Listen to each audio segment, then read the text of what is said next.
Welcome!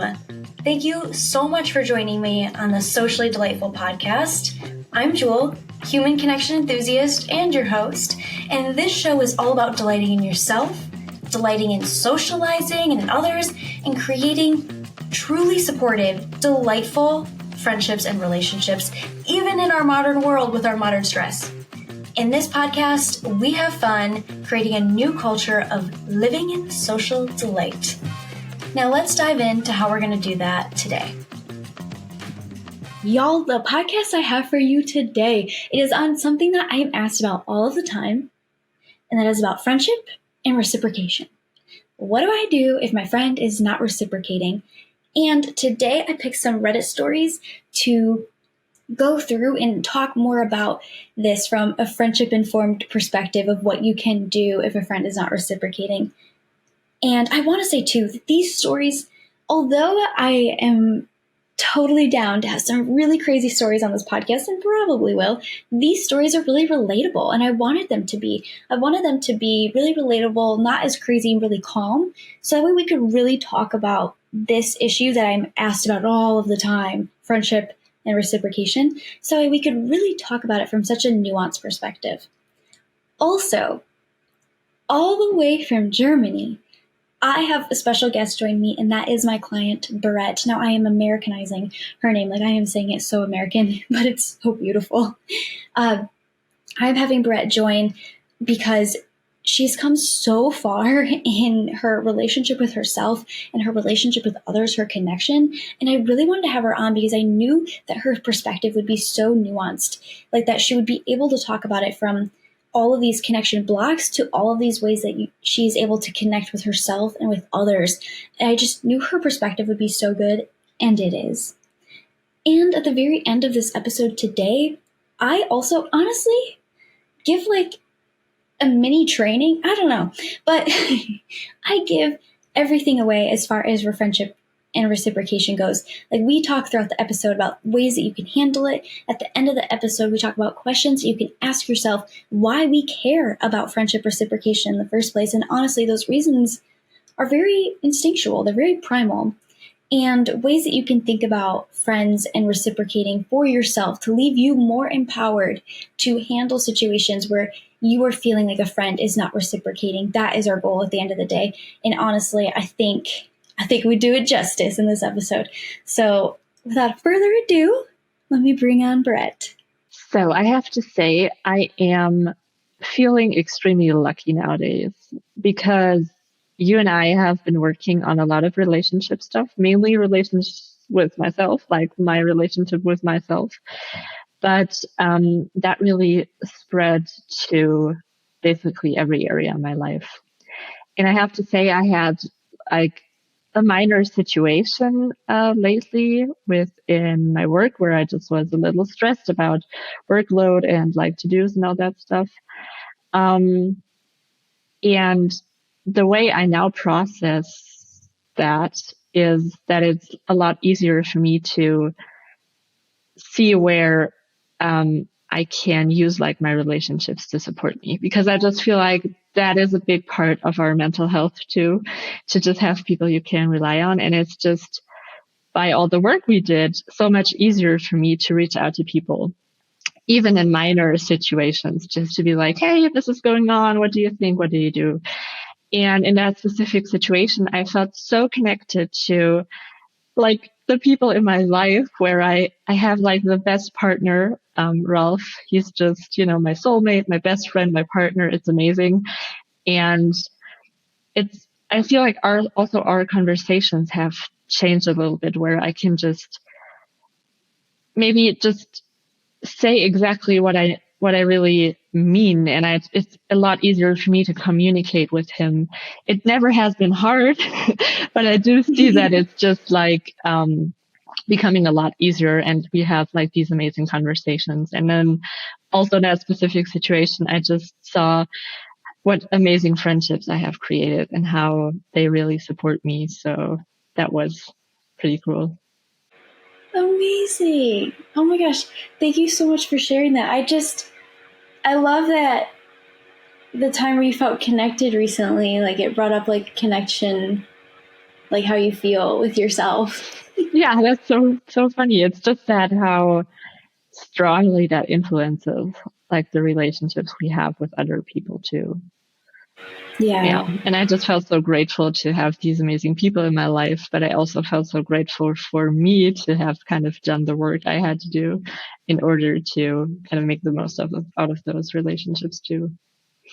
absolutely.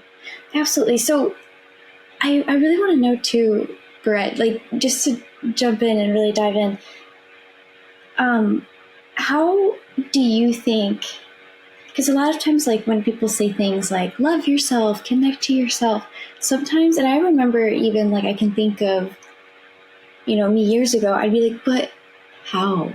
Like, but what does that mean? And so, like, what does that mean to you? Yeah. So one thing I really did work on a lot, and it really does change my life in a sense, is my connection to my emotions. Because I feel like love yourself, be happy, and all that stuff is so action based. And it's like, Yeah. what do I have to do in order to love myself?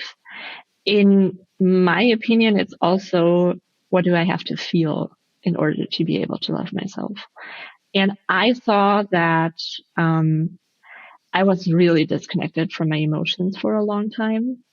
It's almost like my body stopped from my neck downwards. I was like all head and nothing else. Like I really struggled to connect to the rest of my body and my emotions in that sense. And that is something I really did work on, and it does really help me um just understand like it's guidance in a sort. Like understand, what do I need? What is actually going on? Is it something physical? Is it something mental? Do I need to take a breath? Do I need to go outside in the nature? Do I have to sleep? All that stuff that is so basic human um, needs in a sense. I just was really disconnected from that. So I feel like it does help to just to just work on the connection to the emotion. Oh, absolutely. I love that that was what you said, because I think what prevents us from having that kind of relationship with our emotions a lot of times is perfectionism, Oh yeah. right? A lot of times is like, oh, I shouldn't be like in shame. I shouldn't be feeling this way, or I should be handling this better, or this shouldn't bother me. I'm supposed to be super confident. Like that, we don't realize confidence is an emotion. like, so I love that you said that, because it's for you to do that, right? It's like, oh, I don't make this wrong anymore. Like when I think of you, I think of how, for me anyway, I've actually never told you this, but for me, when I think of you, I think of somebody that took like shame, or like, oh, I got to make sure I do this right, and transformed it into like, what is true to me, and what, how can I be accepting. Oh no, it froze. Okay, there it goes. How can I be accepting, and what feels good to me to do? Like, and I think that filters through all of your um, connections, a lot of the ways that you have shown up, like your authenticity. Because one of my favorite things that you said, this was a while ago, or no, that we talked about, like, and you fully embraced, was that, oh, you were so supportive of yourself, and like taking on that identity, and how empowering that was for you. Like, oh, I'm so supportive of myself. It's so good. Yeah. And it's such a big shift too, because in the beginning when we started working together, I struggled with a lot of anxiety, like social anxiety, but also like anxiety of everything. I struggled with a lot of stress. I struggled with a lot of physical symptoms from that stress, a lot of like issues and sleep issues and all that stuff. And to be able to switch to really switch to somebody who takes care of herself and like to be supportive of my needs. In the beginning, I was like, what are my needs? I have no clue. I don't know what I need. What is my 5-point plan here? Can somebody tell me what I need so I can do it? And yeah, I mean, I guess I did try all those perfect morning routine, do yoga every day, meditate for 50 minutes. I did try all of that stuff. Um, and those are great tools, but it's just a great tool if you know when you need it, kind of. And I was really disconnected from that need. And to be able to say now, hey, I am connected to my emotions. I do know what I need, and I can take care of myself intuitively without having to make the perfect routine out of it. That is really huge. And that's just amazing. Yes, yes, yes, yes, yes. It's so attuned, it's so connected, and that is a huge reason why I wanted to have you on this podcast, because you are so attuned and connected to yourself in such powerful ways, and it allows you to connect with other people, to show up how you want. And we're constantly, y'all, Berit has to send me now voice messages before we even jump into sessions, because we will just spend like the majority of the session being like, oh, I had this win, I had this win, I had this win. So good. And that's exactly why I wanted to have you on, to hear your perspective and your take, because your confidence and your authenticity comes from such a beautiful place. Such a beautiful place. So, thank you. Thank you so much for reflecting that back. It's also, I love our like win threads and like having that positive perspective on stuff, because you and I both often talk about that work does not result in you not experiencing challenges or areas where it feels harder, or areas where you still struggle with anxiety, or social situations where you're still going out like, oh God, I think I just did not find my right words. And it's funny when you said like the wins, I immediately thought of gratitude journaling, which is something I did try and it did not really work, because that's actually the base of that gratitude journal, to just have a more positive view on the positive like aspects within your day to day, to kind of gradually see and experience the growth that lies within those. And I feel like that's the same thing we do with talking about my wins too. It's sometimes the small stuff that actually leads to the bigger growth, and like showing you how you actually have progressed. yeah, and appreciating that progress. Yeah, no, thank you for saying that. Thank you for saying that. Because, yeah, and truly, because of how much perfectionism and shame you released, that is so much easier to be in and appreciate. And that's so fueling. That's like energy for you, right? Like when you're coming, you're like, oh my gosh, I have this one, I have this one. It's just energy and confidence, like to keep going and to show up in more areas, to put yourself out there in more ways, to connect with more people. So, yeah, this is exactly why I wanted to have you on and to get your takes. Thank you. So thank you so much for coming on, for being here. I'm going to jump in. So what we're going to talk about today are reciprocation stories. And this actually segues really well, because someone out here is going to hear like these stories about friends and reciprocation, and then they're going to be like, oh my gosh, am I insecure because I'm noticing my friend not reciprocating? No, confident people get upset about things. Confident people have challenges. Secure people have challenges. Secure people have needs that they want to fill. And at the end, I'm really going to talk about some of my favorite points, and to hear what you think and your takes on them.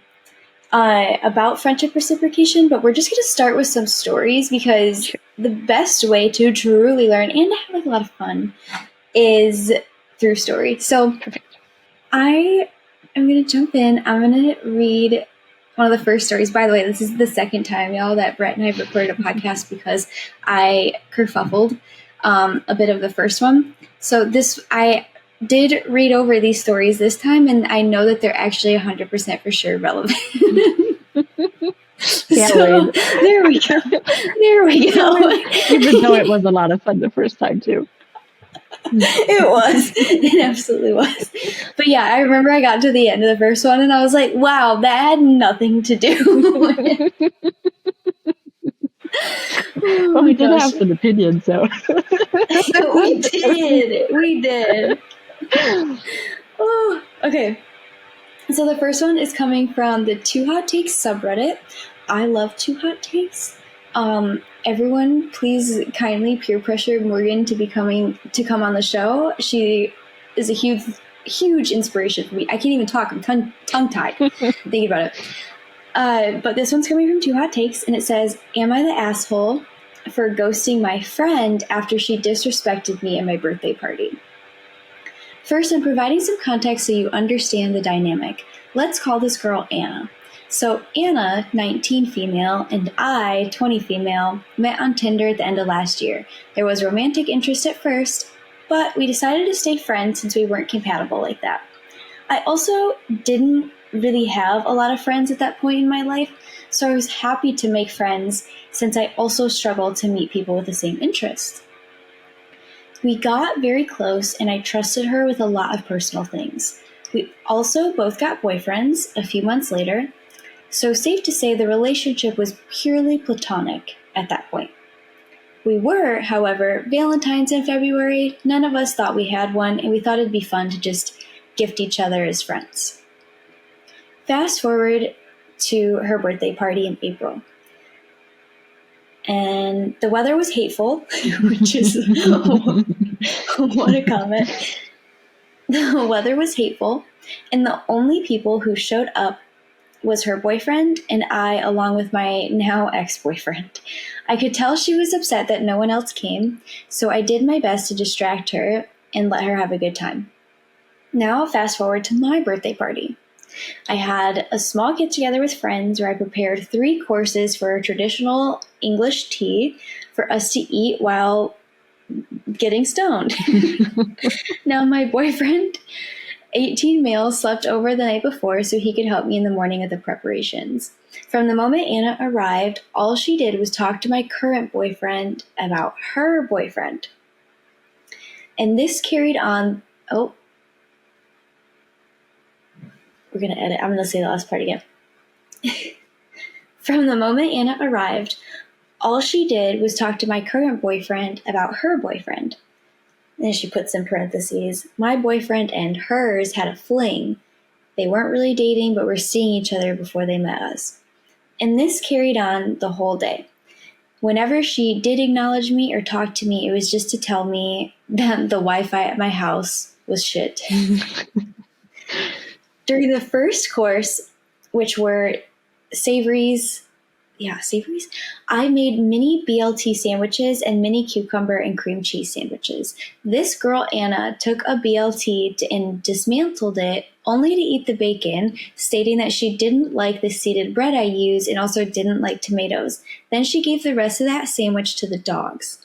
This especially pissed me off since I had a WhatsApp group discussion during the party and asked many times for people to state their dietary preferences. This girl, Anna, ignored every time, so I took it as whatever I am making will be fine with everyone. I could tell my boyfriend was also getting annoyed with her, talking about nothing but her boyfriend, but we had gotten high at that point, and he already is very non-confrontational. After Anna left, the 3 of us who were left, my boyfriend, best friend, and I, could all talk in one conversation. I never texted Anna again after this and eventually removed her from all social media. I don't have the energy to explain to her what she did wrong. After being such a good friend to her, she couldn't even show me basic respect on a day that's supposed to be about me. So I don't value the friendship that much anymore since this revealed her true colors. Every friend I've talked to is on my side, but they might be biased, so I'm asking here, since this whole thing is deeply bothering me. Am I the asshole? What do you think? Well, I have to say, it does sound a little complicated, an entire relationship. I did have to kind of put the strings together, who dated who. But, Yeah. but I have to say, I feel like, so my first initial thought was, that girl sounds really heartbroken to me. Like, it sounds like she had a lot to process, and I too am a talker. So, I guess it's maybe a part of her processing to kind of deal with the end of her relationship. And mm, I'm not really sure if, like we weren't there, if the conversation between her and the boyfriend is in any sort kind of maybe outside of the lines that felt comfortable for the host. But I guess just because he knew him and maybe also dated him slightly, that is something like they had in common. And that's why she maybe also addressed her concerns and like her processing towards him too. Yeah. Oh, I think, and this is so fair because everybody, you're right. Like, the strings, you need like one of those office. Oh, no, no, no. It's one of those memes of the guy from It's Always Sunny in Philadelphia with all the Yeah. strings everywhere to connect the song. But, I think she's still dating her boyfriend. I think they're still together. She was just talking Oh, to the host's boyfriend, and yeah, I'm and sorry. then their boyfriends linked up at one point. Oh, okay. Yeah, I'm again, sorry. we need some red string. Okay. Okay, got it. So it was not really dealing with a breakup. It was probably also just a little bit of something else. So something I also immediately thought was, um, I did work a lot. We talked about perfectionism, but I guess within that kind of area of social anxiety, there are some different stuff you can look on. Perfectionism was a big one for me. People pleasing was a big one for me. And boundaries was a big one for me. Like Mm-hmm. knowing what my boundaries are, knowing when somebody went over them, and kind of communicating those with other people. And that is something I feel like might be lacking here, besides the boyfriend, to be like, hey, it's great talking to you. It's great seeing you. I would also like to include everybody else in the conversation, because Yeah. that might be one long answer to like a very short thing I want to say is just maybe conversation would be helpful here on all parts Yeah. actually. On all parts, definitely like to communicate. Because I think that was such a good point that she might be processing and she might be like, oh, we have this person in common, literally. So I'm only going to talk about this person. But, and I get it when people aren't like confrontational, but also it doesn't have to be super confrontational to just be like, hey, I don't really, I'm not super comfortable talking about him right now. Like, okay, do you mind if we talk about something else? Like, that doesn't have to be like this like big moment, and I can understand that that's harder for some people to do compared to others based on where they are at in their, relationship with others and socializing and social anxiety and themselves. But absolutely, I think maybe she was trying to be like comfortable with Yeah. it, and so she just kept talking about him. uh, However, I don't think that because our OP here, original poster, is like very offended too that she, and it makes sense. She made these BLTs, right? She made a 3-course meal, which is wow, awesome, Awesome. Sounds delicious too. right? Yeah. I didn't realize how hungry I was until this moment. But she made like a 3-course meal for her party. And I totally get it. Like someone took a piece of that and, fed the rest of it to the dog. However, I don't think that friend was like trying to blatantly disrespect you. I think maybe it was just a moment of, not being very like socially aware. Mm. Mm. What do you think? I guess if we zoom out of like the specifics of that story and talk about social anxiety for a minute, um, I feel like that is something that has happened to me. It's sort of like the adrenaline is there, and it's tiny bit as if you have like a cloud in your head. You're just not really in the situation. You're kind of trying to survive the best way possible. It's something I've experienced when I dealt with social anxiety and those topics. And then it might be that you maybe do overstep here and there, like it sounds in the story, over what is comfortable for the host or the OP of that story, but also maybe not consciously. And I feel like not really from a bad point, like not from like, I want to hurt you right now. That's why I'm going to feed your sandwich to your dog. More like, more like, this is just not what I can eat right now. So in order to not make you feel bad because I leave it on my plate, I'm kind of finding a solution for that situation too. And I mean, for somebody who has dealt with like some digestive issues in some sort of situations and gluten allergies and all that stuff, and like my partner and I, we have like uh, this entire book full of allergies we have dealt with in the past. Like we could also have every dietary restriction basically here because we did have all of those in our past. It might sometimes be that if you're nervous, you do not tolerate stuff as good, and you're maybe not aware of that in the beginning. So maybe during the group chat, you're like, that sounds yummy. That sounds delicious. That would be perfect. But then there in this scenario might just be a different picture. So I'd maybe advise the host and the OP of that story to just also take a look at what is bothering her that much. Like, where is the disrespect happening? And I guess something you and I have talked about last time and also during our coaching sessions together is what is actually factual and what is actual my thought about it.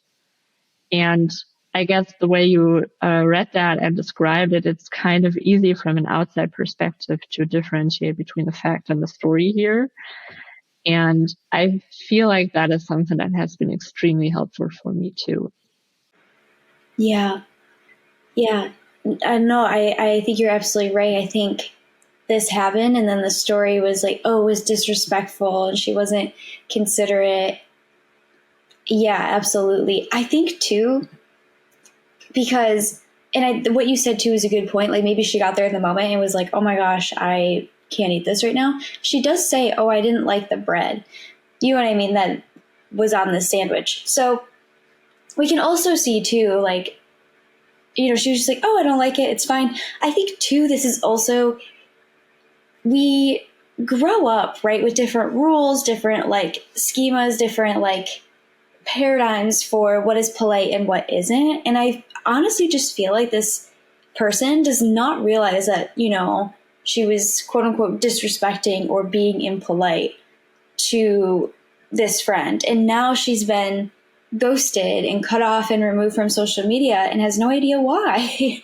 And this could be something that was talked about. I think, and this relates to reciprocation in one way because OP also seems to have this story for, oh, I was so supportive at her birthday party and then she wasn't at mine.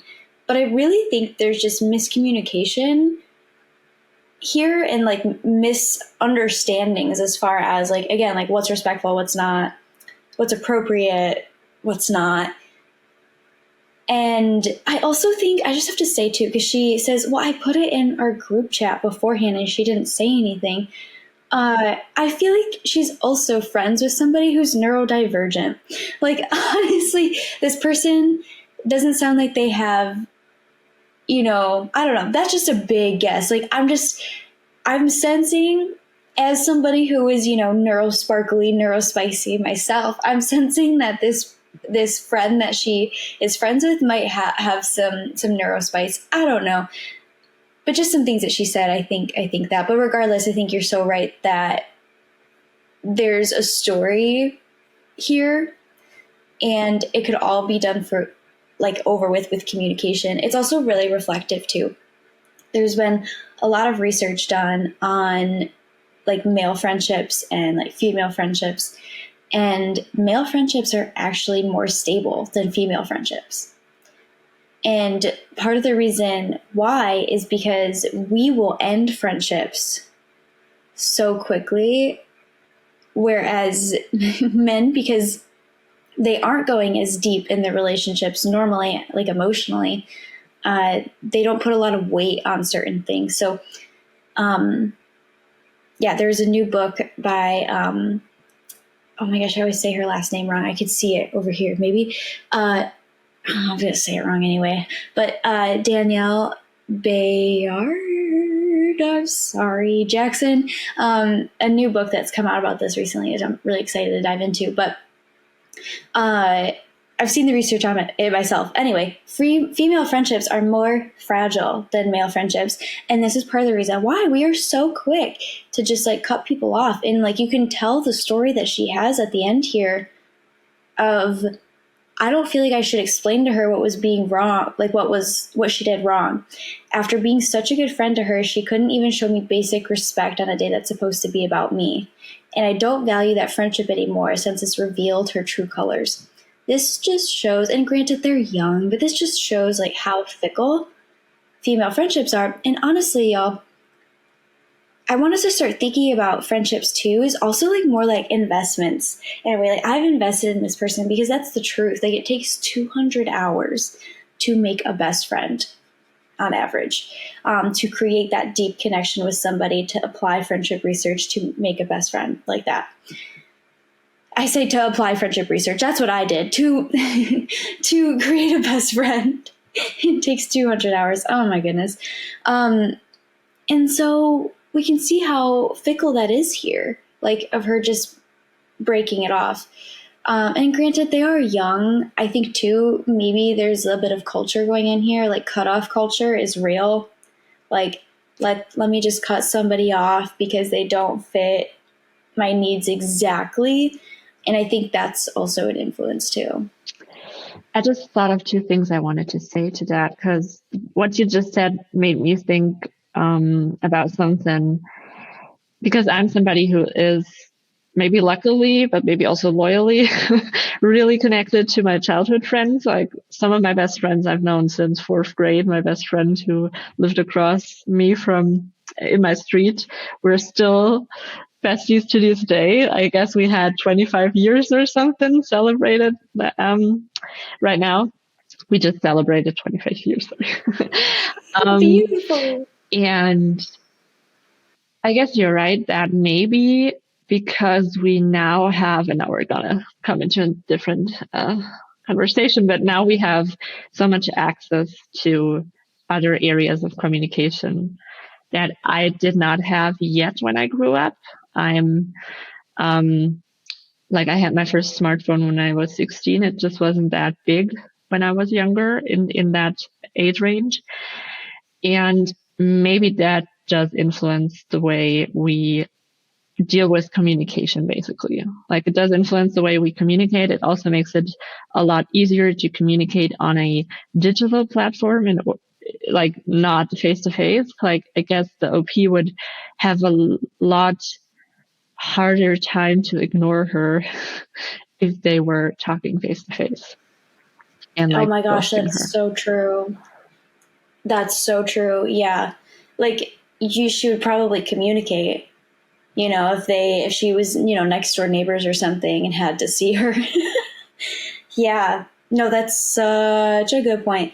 Beautiful. Well, so some of the top comments here, someone says, not the asshole. Anna seemed to deliberately work to ignore you and ruin your party, maybe because people showed up to yours and she's jealous. Whatever the reason, cutting contact was the right move. And I disagree with that. I really think, again, like there is a culture of like, let's cut people off. And don't get me wrong, like someone out here is going to be listening to this and be like, oh, I've been thinking about cutting a friend off. I shouldn't. This is, and this is a good time to say this as well. Like, I am informed on friendship and on confidence and research as far as that goes. However, everything's a case by case basis. So I just want to say that, like, do not use this against yourself. However, it can be really helpful, and we'll be talking more about that at the end, to have repair conversations, to communicate. And yeah, a lot of people are saying not the asshole. So one thing that also came to my mind, sorry, I didn't want to interrupt you. One thing that also came to my mind is I think it's great to set standards in your life. I think it's great to just know, in order to actually understand your own boundaries, like I mentioned before. It is good to understand like what behavior does lead you into that area where you might create more stories, because I'm always kind of cautious to say like other people make you feel things. It's actually your thoughts that make you feel things, and like your thoughts about what the other people's do, not specifically a behavior of somebody else. And we're not talking like dramatic trauma stuff here. It's like that situation you described. And I guess it's great to have standards, but for me personally, if a friend would cut me off after a situation like that, if a friend would ghost me after a situation like that, if a friend would maybe, from, let's just say the girl Anna is struggling with some sort of social anxiety, and then has a reaction of her actual friend to cut her off and like maybe also put a little bit more pressure on that too. If I were Anna, that would not meet my standards. Like I say, communicate with me. If you have a problem, if you have a thought about how I could improve my behavior, if you feel disrespected in any sort of way, talk to me so we can grow out of that together. Mm-hmm. And maybe one part is also that we as humans tend to assume the worst in order to keep us safe, right? It's kind of like a biological thing where you're like, okay, if something happens, I have to keep safe from that in order to be protected from danger.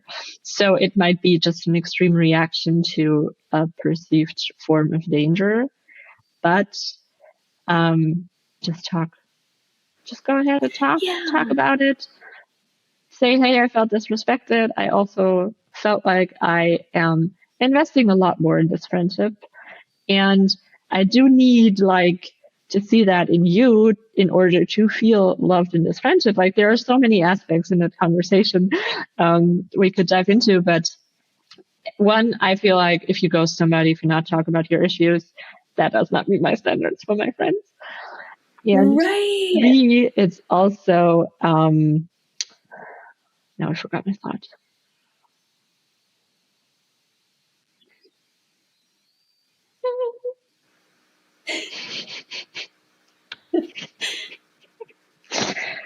So communicate, don't ghost me. I forgot what I wanted to say too, but maybe it will come back. You can just cut that. Yeah, sorry. maybe it will. No, you're fine. That's what this is for. Sorry, you're so good. You're so good. Yeah, hot take, everyone, but like boundaries have been like the hot topic recently, and for good reason, honestly. Like I love that our culture is exploring boundaries and what it means to them, and implementing them.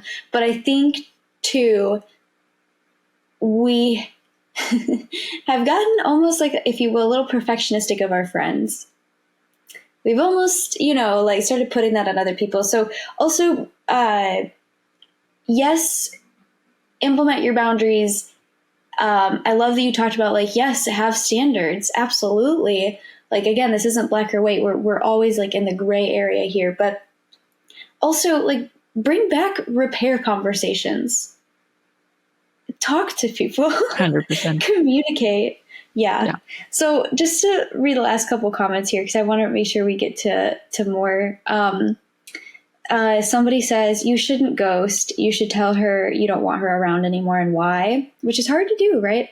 But I really like this other comment here that says, your friend largely ignoring you, which I don't even remember that being part of the story, but whatever.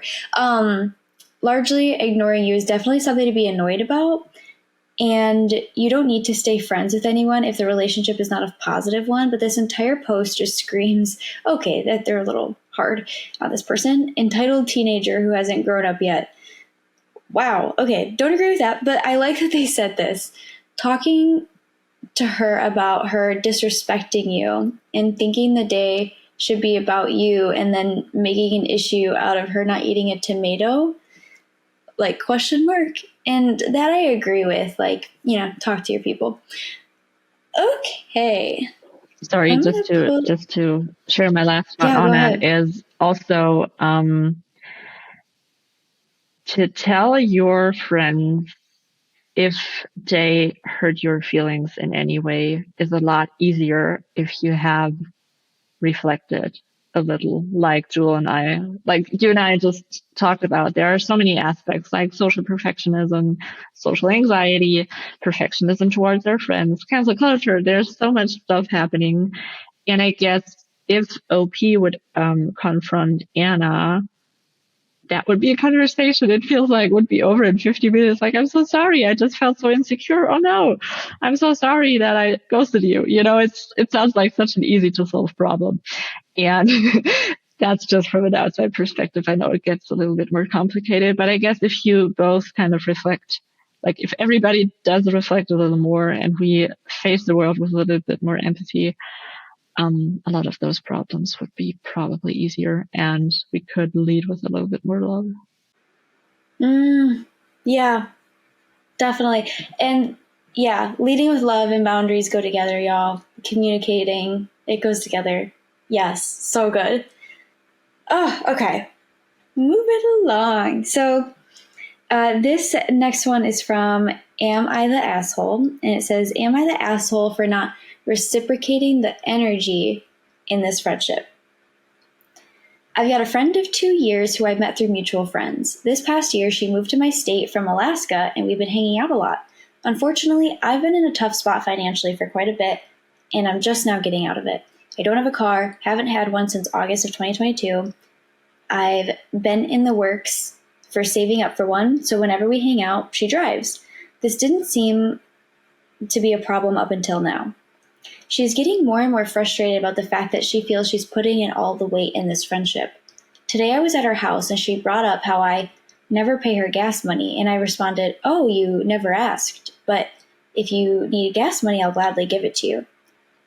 This was kind of out of nowhere because today I drove to her house. I have a car on the weekends, and we weren't out. Okay. And we weren't out doing anything. I have no problem giving gas money. It's just in all my past friendships, no one ever asked. We just trade off who drove each time. Since I don't have a car right now, I am fully okay with giving her money. I just thought the way she brought it up was a little harsh. Another thing she holds against me was back in December, there was a music festival in our city that she wanted to go to. She begged me to go. I was very hesitant, saying no at first because I have bad anxiety and don't like huge events like that. I also stated I had no money for a ticket. I lost my job a month reading. Okay. I lost my job a month prior to that. She sat there for an hour berating me about how my anxiety makes me hard to be around and that I'm boring. She told me she would pay for my ticket just for me to go and that I wouldn't have to pay her back. But recently she brought it to my attention, though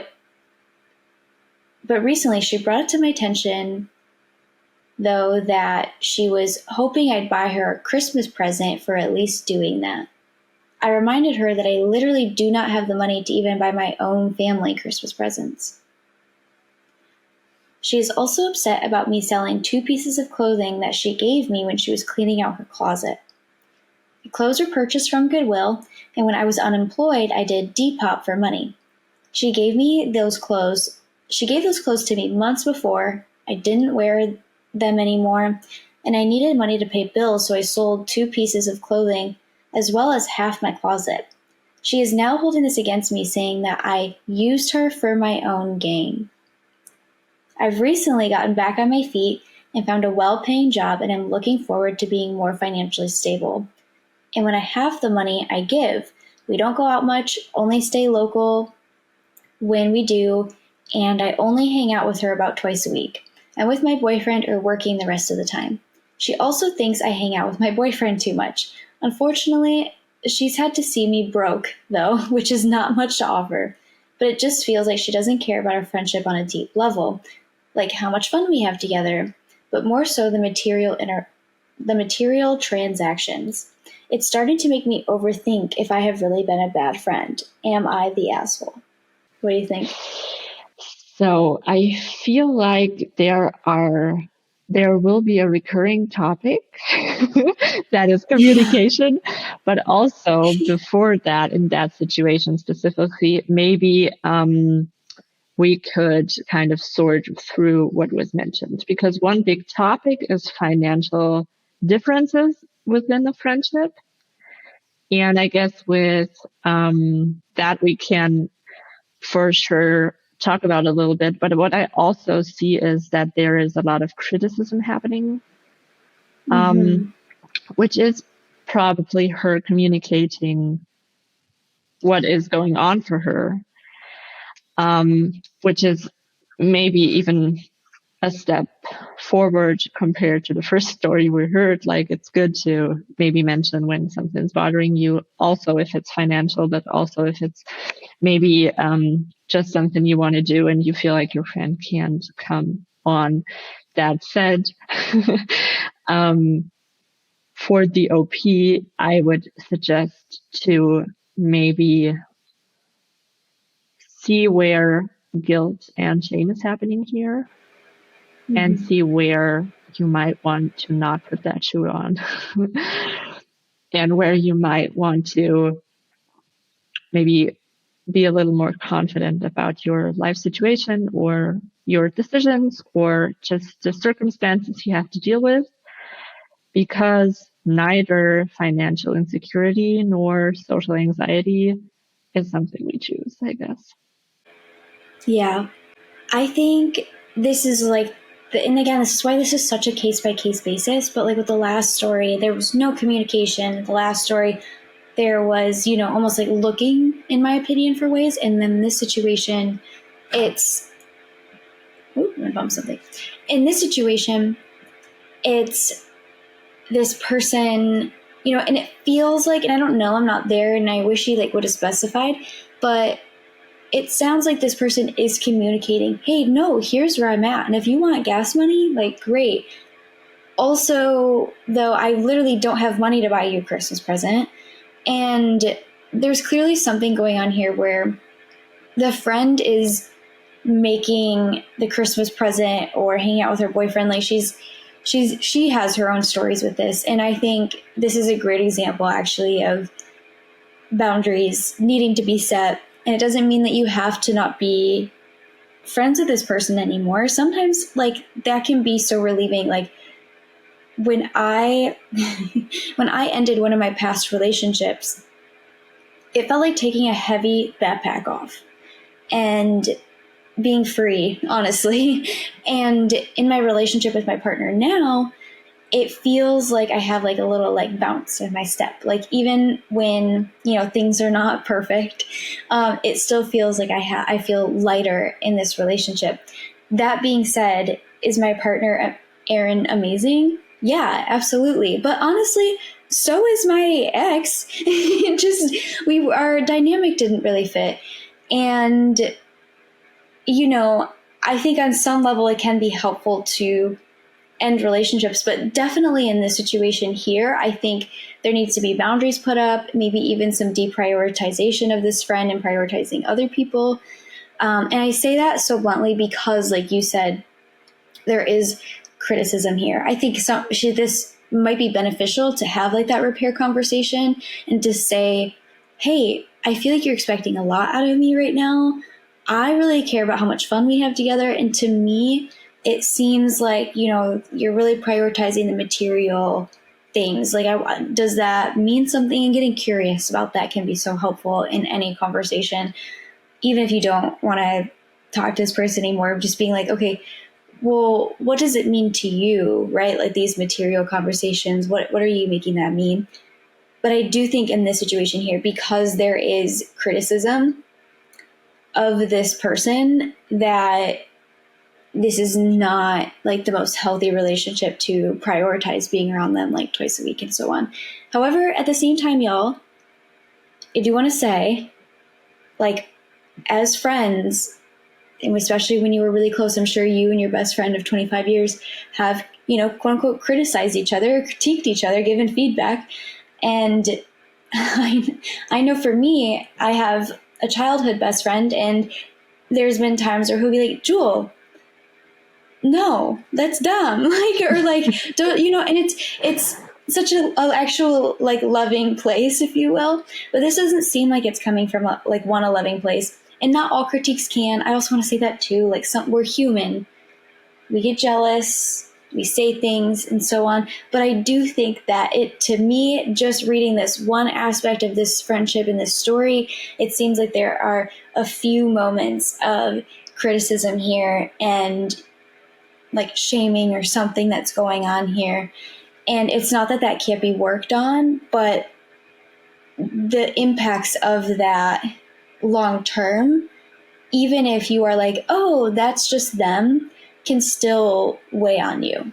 So I love how you ended that, what you said, because everything you said was brilliant, but I love what you ended, because it can be worked on, and it can be worked on by them too. Because I guess what I specifically always tried was to make myself responsible for how everybody feels, for how everybody sees me, how I'm perceived, that I'm liked by everyone, like all of that stuff that puts up so much pressure. And I guess it's good in specifically that situation to understand what is going on for me. Like, where am I feeling shame? Where am I experiencing just a negative impact from what is going on with my friends, before kind of jumping into, but that might be because she's feeling this and that kind of way. I guess before we jump into that conversation and trying to create more empathy, it's good to take a second for ourselves and to kind of, gain our confidence back and just be like, this is my circumstance and this is the situation. This is me right now. This is like something that is just a fact for me, that I'm not financially so flexible like maybe somebody else in that situation. And that is maybe the fact in this situation, and the way the friend deals with that is also something the friend has to work on. That said, if we start the conversation from a point where we are kind of more secure in our place, kind of more confident in the way we can state those facts, we can also maybe lead that conversation with a little bit, like you said, curiosity and empathy, and maybe kind of grow together, basically, because behind criticism often is fear. Behind shame, there's often fear. And what I also do read within the lines of that story is that other person wants to spend time with the OP. And she kind of maybe sees their dynamic changing after maybe her financial situation or her relationship status has changed. And maybe she's just afraid of losing her too. And I guess that does not mean that the OP has to excuse her behavior right away, but it can help to kind of lead that conversation in a more, connected area. So I think what you said was so good, because it really points out too that this friend just wants to feel close to the OP. But her stories about it and her expectations on it are, a little unrealistic. Like, oh, it means money. It means spending tons and tons of time with me. And pointing that out to somebody can be helpful for them in their own growth, and being like, hey, I want to feel close to you too, or I do appreciate this friendship, but now I'm starting to feel like a bad friend. Just communicating with this person, I think, would be really helpful. And at the same time, I do want to say that I would be really wary of those little jabs and stuff like that, and I will say, for female relationships too, relational aggression is a thing. We all need to learn how to handle like jealousy, expectations better, and maybe this friend just needs to learn how to handle that a little bit better. But for me, that's, it's a little bit of a red flag. But just to go over, a lot of people say, not the asshole, not the asshole. Somebody said here, they quoted OP and they said, she sat there for an hour berating me about how my anxiety, this was it. I was like, I couldn't remember exactly how she berated her, but this was it. Or was criticizing her. Wow, words. Thank you. Anyway, not the asshole. She quotes OP. I'm gonna start this whole thing again because I don't know if it's a she. Oh my goodness. Okay. I did think about that one for a second because I also assumed that she is female, but I mean, yeah. Oh, okay. Yeah. Words. So this commenter says, not the asshole. They quote OP and they say, she sat there for an hour berating me about how my anxiety makes me hard to be around and that I'm boring. That right there. Okay, I want to make sure we get to another one though. So I'm going to pull up a couple that I have. And okay, we're going to do this one. And this one really goes with the reciprocation part of it as well. Because I feel like a lot of this has been like, hey, are we being unrealistic with our reciprocation expectation? But this one is from Friendship Advice. Help with a friend who doesn't reciprocate. Hello, friends. I need help with a situation. My sister-in-law and I used to be really close friends. About a year ago, she made some pretty bad life choices that pushed her away from me and her brother, my partner. Honestly, it has been a pretty difficult situation for everyone, and I have tried to set the differences aside and just be a good person and good friend to her. I try to talk to her like normal about life and different things, and my texts are met with silence. Every once in a while, she will respond saying that she loves me or misses me, but completely disregards my attempts to have any conversation. I respond with, hey, how are you? Or something like that, but I feel like she just gives me the typical, I'm good. It leaves me to think that she doesn't really care at all about maintaining any sort of relationship with me. I know she's probably struggling with her situation, the series of fortunate decisions that she made, and all, but I feel bad for her. But it is also so taxing on my mental health, even attempting to talk to her. I don't want her near me anymore, but unfortunately she is family, so I know I will have to interact with her. I don't want to grow a bitter resentment toward her, complete disregard of my efforts, but the more she ignores me, the more resentment I feel. I come here to ask for advice on how to handle the situation, and I don't want any ill feelings towards her, but I have come to a point where I realize she's not a good friend to me or good for my mental health. How should I handle this in the best way possible without any conflict? Should I be honest with her about my feelings, or just let things be and not have a relationship with her? What do you think? So that's kind of a tough one when you do not have any knowledge about how that conversation went. Because I know that being ignored is something that is really hurtful. And I get that it does like take her mental health to not such a good place. And it also makes it even harder to actually reach out any further. And I feel like there is a little bit of resentment happening already, which I totally get because I know that being ignored isn't really easy. And we do not know the other person's side, right?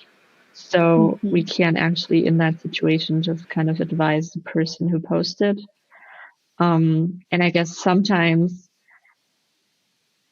relationships might pause a bit. Like, I'm always a little hesitant to kind of cut people off because that's just not really an easy decision to make, or an easy step to take. And I, in friendships, hope to be open to kind of the dynamic rechanging or anything happening in the future. That said, in that specific situation, if you kind of did try to approach her with some love, like, I know you're struggling and I still love you. I still am here for you. Don't feel like, if you address like all that stuff, which I just assume the OP has done just from like hearing that story, it might be again time to kind of implement some boundaries here. And it is really tough if it's family and you're kind of in a very specific sort of relationship too, with it not being your like blood related family, but also a family that is really important to you, and you are having like specific times where you see them too. So yeah, I guess I would say, do take care of your mental health first too. Absolutely. I think you're right. I think there's definitely resentment already here. And I think that is maybe what's weighing on her and her mental health, is like struggling with that resentment. But honestly, I do think that's an opportunity, regardless of whether you continue a relationship with this person or not, is to look at your relationship with resentment and to look at your relationship with this. And again, like how that is impacting your mental health. And that's something, maybe a therapist would be really helpful for. But I think too, like the boundaries that might be set might be also be best to be set like with yourself. Like, oh, you know what I mean? Like, I'm not going to keep reaching out or texting all the time, or, I'm even going to put, like, you know what I mean? If I need to process this out loud, I'm going to talk about it with somebody. You know what I mean? I'm going to maybe see a therapist to talk about my relationship with the resentment that I'm feeling, because it seems like she is really struggling with that. And I think, yeah, like it sounds like to me that this person is probably the friend, the sister-in-law is probably embarrassed. It doesn't want to say anything more than I'm good right now. And who knows, but that's my guess. She's probably embarrassed, doesn't want to share. Also, it's a lot to talk about emotional things over text like that. And it seems like a lot of this reaching out and the friend, the sister-in-law not getting back to her is all through text. So I also think this relates to other things we've said today too, of what is the story that the OP is creating around this? And maybe it's just time to prioritize other people. And I'll talk about that in a second, because this ended up being another iffy reciprocation one. But I do have stuff if you are struggling with a friend. I will talk about that in a second. A friend that's not reciprocating. Wow, I'm going to rephrase that. I do have things I want to tell you that will really help you if you are struggling with a friend that isn't reciprocating. But in this situation here, I think saying this, it doesn't sound like to me as well that this person has communicated with the sister-in-law. Like, hey, I really care about you. I want to be here for you. I'm really trying to reach out and, to keep our connection. Like, I love being your friend. I know you've had so much going on. That could be so helpful. That's not, she says at one point here, how should I handle the situation in the best way possible without any conflict? Should I be honest with her about my feelings? It's interesting to me. It almost seems like she pairs being honest with her feelings as conflict. That is not the case. I'm going to have my friend on to talk about this, but last summer, actually, I had a friend, I don't want to say call me out, because she really called me in, right? And she said, hey, this really bothers me, and I really care about our friendship. And honestly, like, it was the exact thing that I teach in the program about how to have conversations like that, like, is what she did. And it, not that I haven't been on the receiving end of that before, but it was just so funny because I was like, yes, this is why I put that in the program, because it does feel so good to have somebody on the other side saying, hey, I love you, I'm here for you. This, and to be honest with that, this is bothering me, to be honest with that, and be vulnerable in that way. It felt so good for me on the other side of that. And I was like, thank you so much for telling me that. And it doesn't seem like there's been any communication here between the two about this. I also, and I will say this in a second, it seems like there's a little bit of a focus on this friendship with this friend. And oftentimes we focus on our friends reciprocating if we don't feel connected in other areas of our life. And so it seems like that might also be something that's impacting mental health as well, is the lack of connection, you know? 100%. And something you said just resonated so much, that is that conversation might cause conflict. And I, for me, would also question my thoughts about conflict being something negative, because I feel like these two people already are having a sort of conflict, which is why the OP is posting and kind of like addressing that situation in general. But that conflict is negative is also just a thought we have about that form of conversation.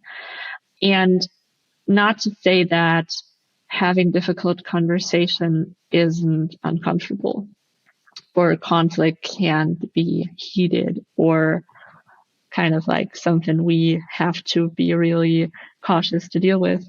But it can also be something that is really healing and really restoring the connection too. And I mean, we have been talking about like emotions, and we also have been talking about actions, but those two parts are a big part of like something we are working with in our coaching program, which is the thought model. And that is kind of like something we could say for every single stories you read. But in that specific situation, I feel like it would be really helpful to see what are my thoughts about her, our communication, conflict, the way I want to create this connection with her, and maybe friendship in general. Because you said, like, as you said, like, it's hard to talk about mental health issues via text. And I would also say it's hard to talk about mental health issues, period. It's just not easy to find the right words. And it's sometimes, especially if you're maybe in a phase where you're struggling, just really hard to actually find the strength to communicate. Sometimes that's just not in you. And that can be really hard for other people to deal with when they try to help you.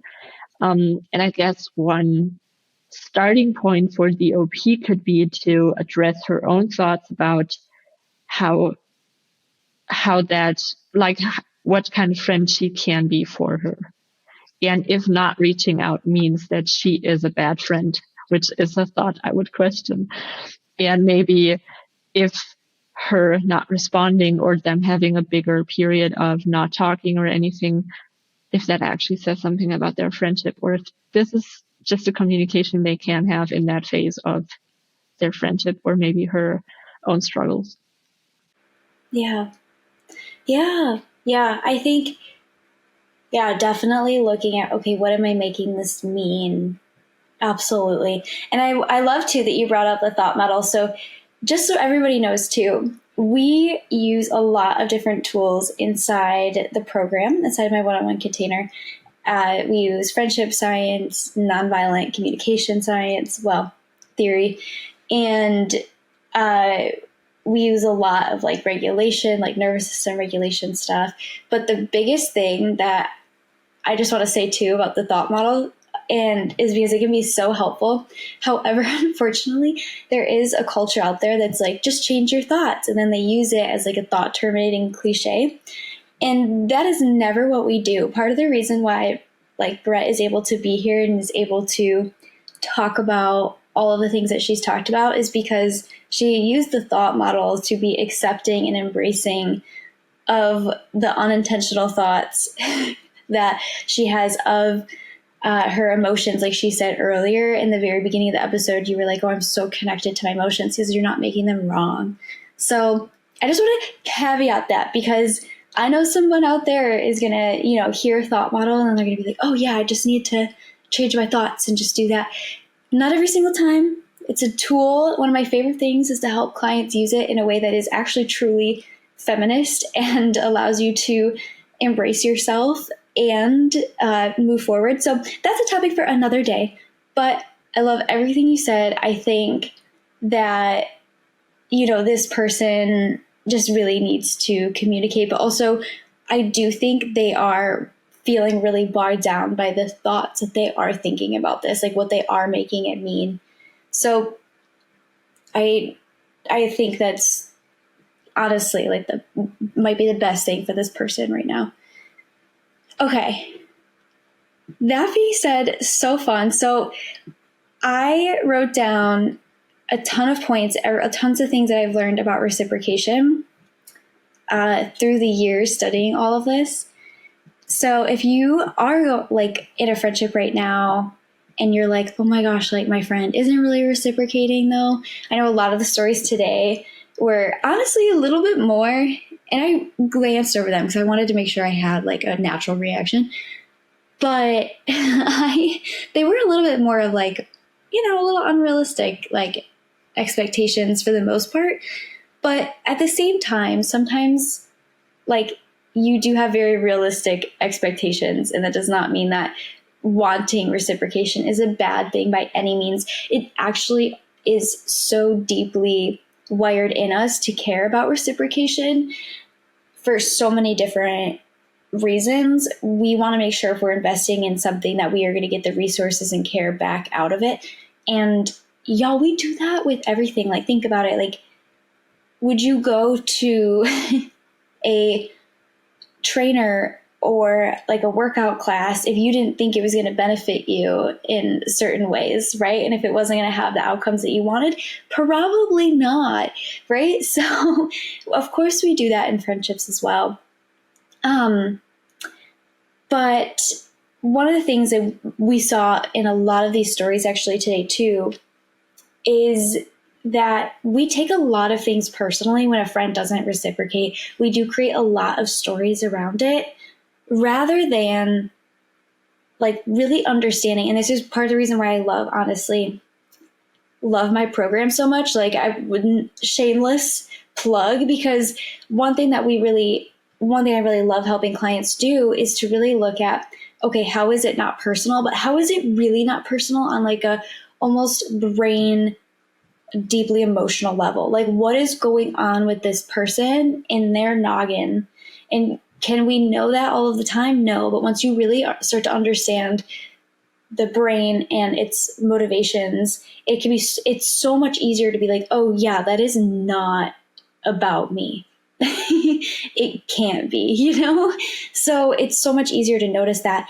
And one of my favorite quotes, I said this years ago, but I love it, is that we would take things far less personally if we realized how much of our own stuff with other people, how much of our own thoughts, our own feelings, our own insecurities, our own fears were impacting our behavior in our relationships. If we realized how much we filter things through our schemas and belief systems and insecurities and dreams and expectations and so on, we would never take things personally, because we'd be like, oh yeah, that's tied to my belief about this, So that's the huge thing, because yeah. So there's a lot of reasons why we care, why people reciprocate. It's not wrong. We always are going to care on some level. But one of those reasons too, especially for women, is we really prioritize mutual prioritization. We really prioritize like, oh, I am making you a priority and you're making me a priority. And that is just something we care about. There's some reasons for that. However, because of the way people's like research has shown us, and the book I mentioned earlier is called Fighting for Our Friendships by Danielle, oh my gosh, Bayard Jackson. I'm so excited to read into it. She's been such an influence for me. But one thing that she has mentioned, like on TikTok and stuff that I love, is like 50% of your friendships are reciprocal. And it's not because someone doesn't care about you, doesn't like you, etc. It's because of the way somebody has already structured their lives. It's because of the way that somebody already has people prioritizing, that 50% of your relationships match on priority, right? And before you go and you're like, oh my gosh, my friends don't prioritize me the way I prioritize them, you're doing it to other people too. For other people, you are a big priority to them and you're not prioritizing them at the same length. So it's okay, right? It doesn't mean anything else except for like we just have different prioritization. It doesn't mean we care any less. It doesn't mean anything about our worthiness or anything. But I think that that can be really helpful just to think about in general, because so often when a friend isn't reciprocating and we go and we can make it mean these stories about ourselves when it doesn't mean that, rather than, oh, their life is just structured differently. They already had people in their lives and so on. And before you go out there and before you're like, oh my gosh, that means that I can't go out and make new friends. Y'all, I tell this story all the time and tell it again. I just had two of my closest friends on the podcast where I told the story. I explained to them how I made them my friends. And as I said before, like I targeted, if you will, like 4 women. I was like, okay, I'm going to prioritize these 4 women. For one of them, she didn't mutually prioritize me. That's okay. For another one, there was, a really fun story about rejection that maybe I'll tell on the podcast eventually. But that's okay. I'm still friends with this person. I still love her. She still loves me, right? But we didn't mutually prioritize each other as much. There's also certain things, like I have ADHD, which is also a topic I'm planning on having on the podcast, is ADHD and friendship. I'm not going to respond to your text in a timely manner. The only people, and granted, there's been some life circumstances right now, but the only people that I'm like, okay, I make sure I answer and check this like twice a day are my clients. That's it. That's it. Not even my partner, not even my mom. Like that's all I have capacity for, So, anyway, like this person too, she needs that from a friend. That's okay. That's totally okay. So I just want to start by saying that, but, it can be really fun. I want us to think about it almost as like, not just a science, but also like an art, that like because 50% of our friendships are reciprocal, like we just have these ties with people that are beautiful and ever changing, but also look at all of the relationships that are 50% reciprocal as well, where you are, if you will, matching the energy, or what people say. And it always ebbs and flows, and that's okay. It really truly is. Like, we also know through research that friendship changes every 7 years. And someone who might be a top priority in 1 year, 7 years from now, might be like a 5th, if you will. And that doesn't mean anything except there was an ebbs and flows. And that's the beauty of friendship and how flexible it is compared to romantic relationships. But that was a lot to start. Okay, I am going to talk about what you can do in reciprocating with friends and in talking to them about it and in managing that. But so far, Brett, what do you think about that? 100%. I also feel like, just as you said, we do prioritize different topics differently. It's also that our life circumstances just constantly change.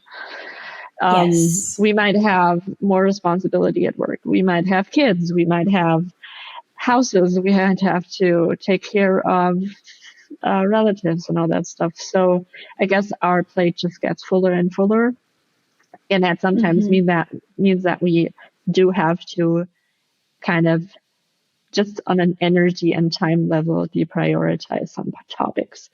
And then we also have like so many facets, right? We're maybe more extroverted, more introverted. We're like general more talkative, maybe not. We can maybe connect via text message better, and maybe we're somebody who just connects on a physical level better.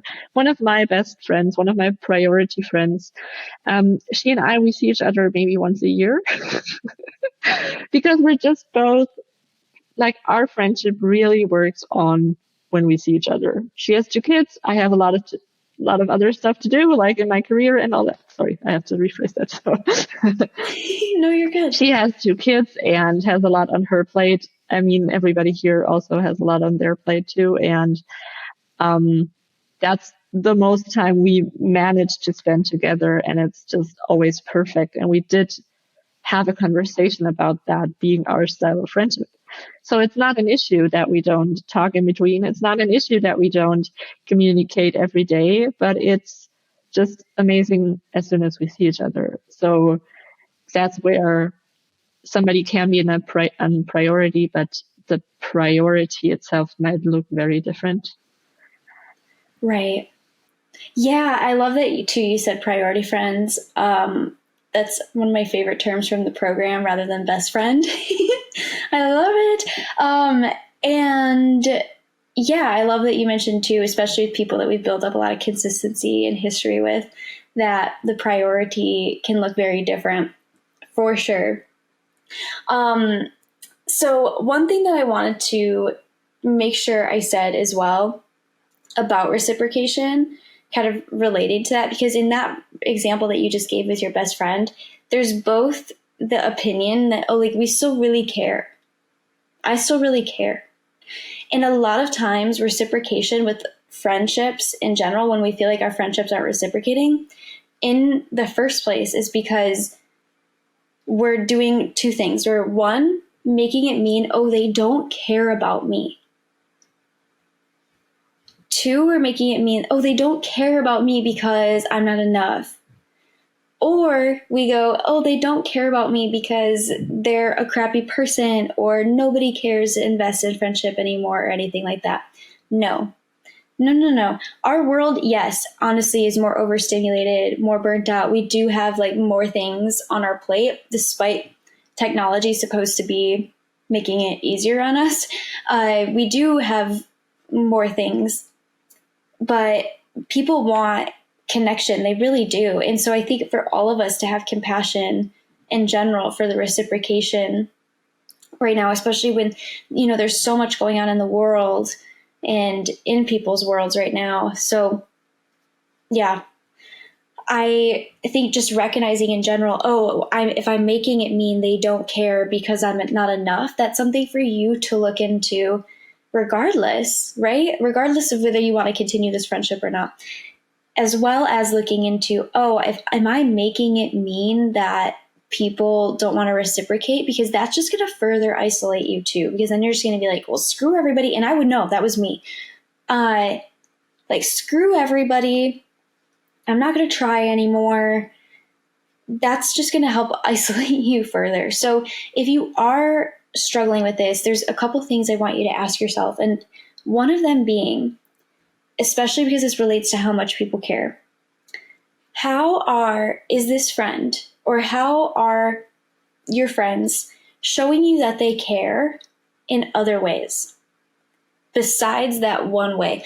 Because we all have different expectations. One of my favorite client examples was, I had this client who was like, I went all out for my best friend's birthday, and she didn't really do that for me. And then when she ended up talking to her friend about it, her friend was like, well, yeah, like I'm not very good at planning, events and things. But whenever we hang out, I always listen. And whenever, you know what I mean? Like, you call or whatever, come over, I always listen and stuff like that. Like, we all have different expectations of friendships, different values as well. And so just to notice in general, like, how are they caring about you in other ways? I think I said this on our last episode, that will be in the archive. I think I said in that last episode, I have a friend who, he's not going to reach out to me. He's not going to do it. But if I reach out to him, he's going to host. He's going to make sure I'm a vegetarian. He's going to make sure I can eat. He's going to go out and even buy food. He's going to make it. He's going to sit there and like listen. And like but he's not going to reach out. That doesn't mean he doesn't care about me and isn't invested in our friendship. It just literally looks different. So I think that is one thing to really look for, is like, how do they care about me in other ways? And now if you are resistant to this, it makes a lot of sense, because a lot of times we're resistant to this because we're like, oh, I don't want to miss how people aren't caring about me though. Like if I'm just looking for the way people are caring about me, I'm going to miss those friends that aren't invested in me. I'm going to invest more in them and I'm going to regret it later. Kind of like perfectionism, right? Like, oh, if I'm not perfect, if I don't obsess about being perfect, then I'm not going to be better next time, right? It's funny too that you mentioned that there are different ways to show connection, because I feel, at least in my perception, we do know a lot about love languages in romantic relationships. And we don't really think about love languages in friendships. Like, I'm terrible at gifts. I'm terrible at gifts. I have no clue, not an idea. I don't know.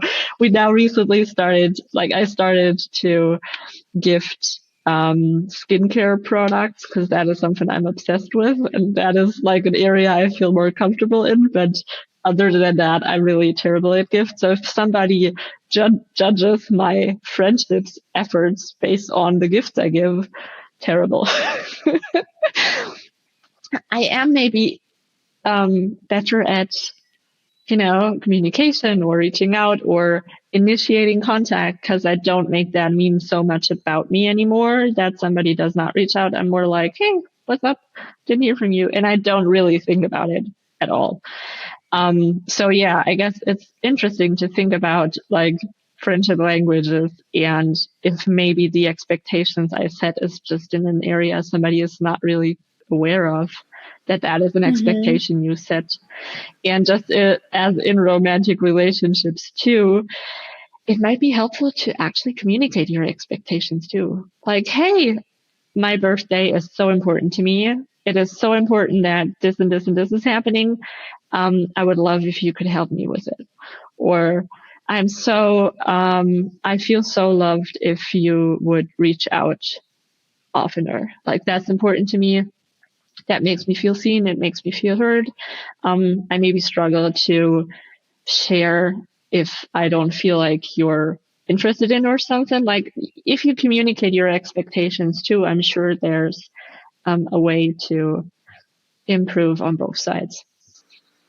Absolutely. The most intimate thing that we can do in any of our relationships, truly, like the most like intimate connected thing we can do, is to talk about the relationship itself. We don't really do that in our friendships. We expect to do that in our partnerships.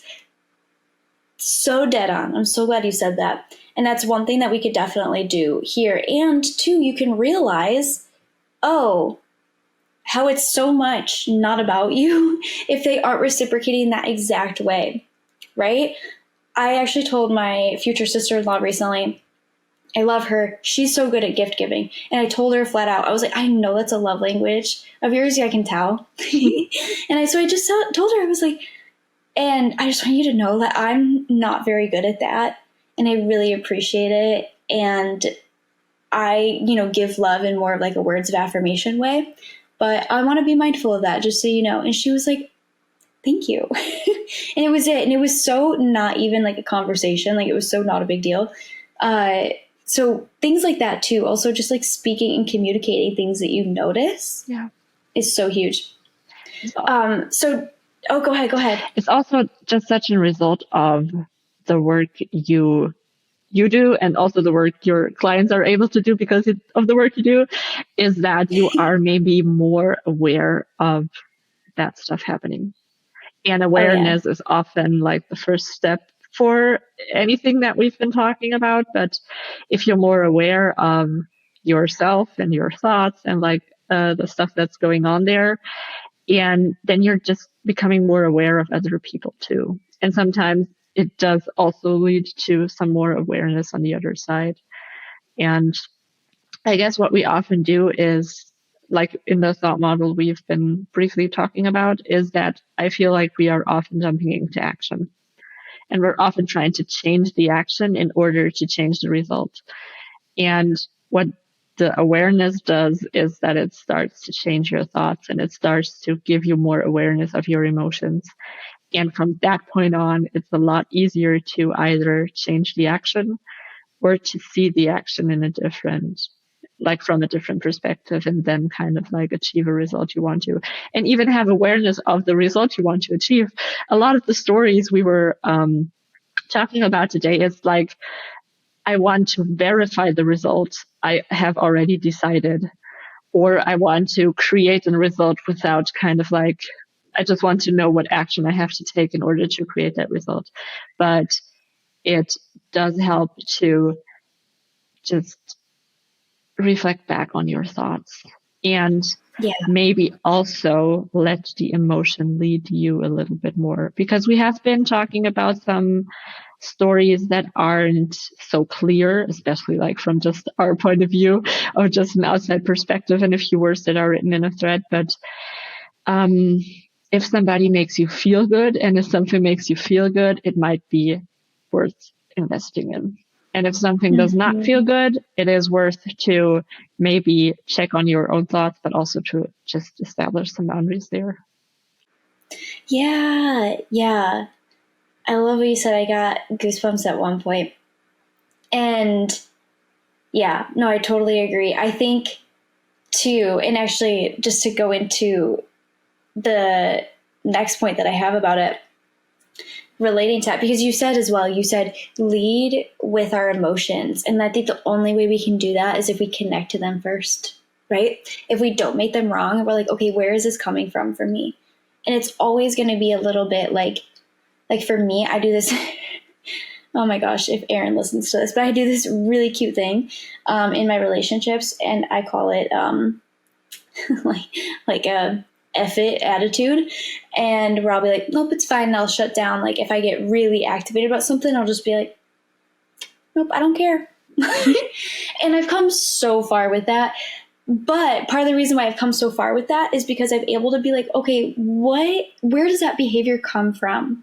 It doesn't have to be like, oh, like my childhood trauma. Not that it can't be either, right? Sometimes that can be helpful to notice. But what I love to do with my clients in my scope is to look at, okay, why are you doing that? What do you get out of doing that?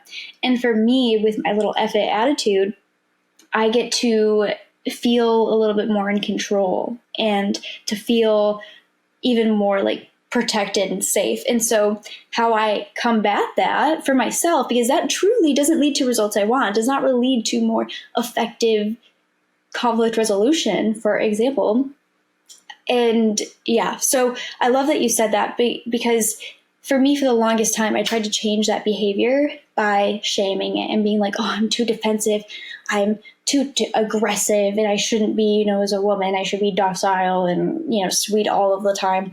And the more I made it wrong, honestly, the stronger it got. So I love that you said that, to lead with your emotion, to lead with, okay, what's going on here? And I would literally say that in my relationship now. I'd literally be like, okay, I'm really shutting down. Like, I'm really there. Like, either I need some space, and now it's gotten to the point where Aaron knows so much that if I'm like, ooh, he'll be like, you need some space? And I'm like, yep, I'm going to connect to this real quick. Beautiful too. So yeah, there's so many things I could say about it. So also, we talked about like looking for how you are connected, how people are caring about you. And that's going to help you also no matter what, because again, we might be resistant to that. We might be afraid we're going to miss something. But when we look for how we are connected, it's actually easier to see the people that are investing in us, and we are less attached to those that maybe aren't mutually prioritizing us the way that we want them to. This happens all the time. One of my favorite examples, I had a client that told me, no one ever reaches out to me. No one ever calls me. I'm the only one that reaches out to my friends. And I was like, okay, I want, like, you know what I mean? I want you to imagine, this was over Voxer, which is an app that we use. It's so fun. We can use it internationally. to voice message back and forth. But over Voxer, she said this, and I was like, okay, I want you just to, look for the, like, who is reaching out to you though, even if you think there is nobody, like, who is? And she came to the session and she was like, so I'm really embarrassed. And she was like, so many people, like, in a fun way. She was like, so many people have actually reached out to me that I truly did not notice. And I actually completely missed, like, these two people that have really made an effort with me. And I was just so focused on, how my high school friends are investing in me the way that they used to anymore. What? Yeah. And like, then the blow of that relationship changing, of her high school friends not reciprocating or reaching out as much, was lessened, right? So look for how you are connected to other people. It truly can help you so much. If you are making it mean something about you, examine those thoughts about it. If you are making it mean, people don't care about connection, examine that as well, because people absolutely do. At the end of the day, we care about reciprocation because we want to feel loved and to be seen and to be cared for and to have our needs met as well. So if you are in a friendship where they aren't reciprocating, like we said 1,000 times today, communicate with that person. And my biggest tip of advice is to do it also without blame. To be like, hey, this is where I'm coming from, right? Like, I, just really want to feel seen and cared for. That's vulnerable to do, y'all. But coming at that person being like, okay, I'm assuming they didn't do this on purpose. I'm assuming, that they care about me in different ways, because I've seen those different ways. I asked myself, what are those different ways? If we take the sister-in-law example that we just had, the sister-in-law will say things like, oh, I miss you. But when it comes to talking about the personal things in her life, it doesn't seem like she wanted to, right? So communicate about your needs, because we want to make sure that we are, feeling seen and cared for. But also, too, part of why people get so obsessed with friends reciprocating is because they're also really focused on it. Truthfully, this is coming from somebody, y'all, that I was constantly keeping score in my friendships. Constantly. That was the only way I operated. And I had friends that loved me, that were wonderful people, but I did not have that experience of feeling loved and feeling like I had wonderful people in my life, because I was so focused on keeping score of, did they invest? Did they reach out? When was the last time they did that? I did that last time. I feel so much more loved now. Instead, I look for connection rather than to look for how they aren't reciprocating. So that being said, though, it's okay to care about reciprocation. Don't make it mean anything about you. It just means that you care about getting your needs met. It means that you care about investing and getting an outcome, getting a return on your investment, which of course you do, like with any other outcome that you're going for. But understanding that and being compassionate with that, and not getting hung up on reciprocation, like in that way, not obsessing over it, not keeping score, that's going to help you in the long run. Because when we make it mean stuff about other people, about ourselves, it's so much harder to actually feel connected, which is what we want in the first place from reciprocation. We want to feel seen, cared for, loved, connected.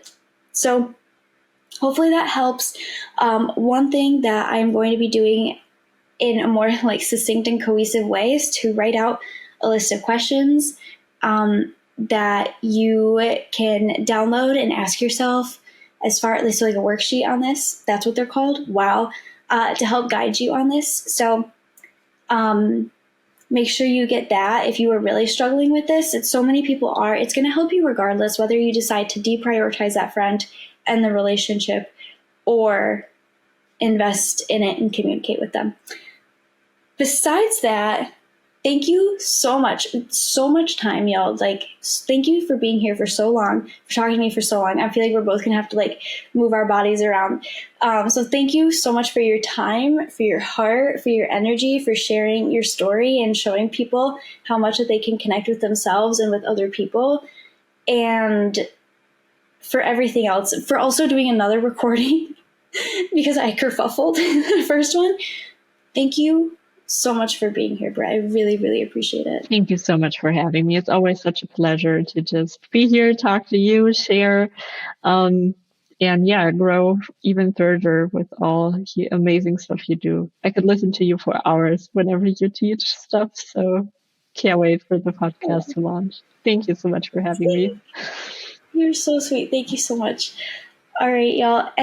Actually, too, Brett, is there any final piece of advice or piece of wisdom that you want to leave people with? So what came up for me, just to finish things up with what you said last, something that has really changed my life for looking for connection and actually looking into what we've been talking about is the social aftercare, which is a part of your program and something you offered there. And it's basically something I did after every single interaction for a while to address my thoughts, to write down positive feedback I've received, and to kind of just get out of that shame cycle I put myself in, where after every interaction, I was like, I talk too much, then I said the wrong things, or they probably thought I was boring or stupid or anything, and tried to overthink and analyze the situation and look for where I did wrong or where a facial expression of somebody else showed me that I was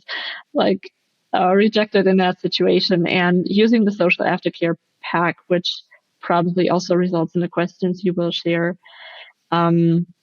has been just tremendously helpful to actually look for the positive aspects out of the conversation and connection. And so that would be like the final advice, that is just helpful to address your thoughts and also just catch yourself early in the shame cycle you put yourself in sometimes. Yes. Beautiful final note. Catch yourself in the shame cycle. Yes. Be compassionate. Be accepting. I love that so much. All right, Brett, thank you so much. I know I say your name in the most American way possible every single time I say it. I'm like, That's totally fine. No worries. But thank you so much. I have so much love for you. And thank you all for listening and for joining us. This was a long and a very important conversation that had so much nuance to it. So thank you for joining us, and we will see you next time. Thanks for joining me on the Socially Delightful podcast. I'm Jewel, and I'm truly so grateful that you came and hung out with me today. If this podcast meant something to you, it would mean so much to me if you left me a review so that way I could keep making content that you love. And if you really want to make my whole day, share this podcast to your Instagram story and tag me at Connection with Jewel so I can shout you out. Or send me a message and let me know what resonated with you or what you want to hear next. And I'll see you at the next episode.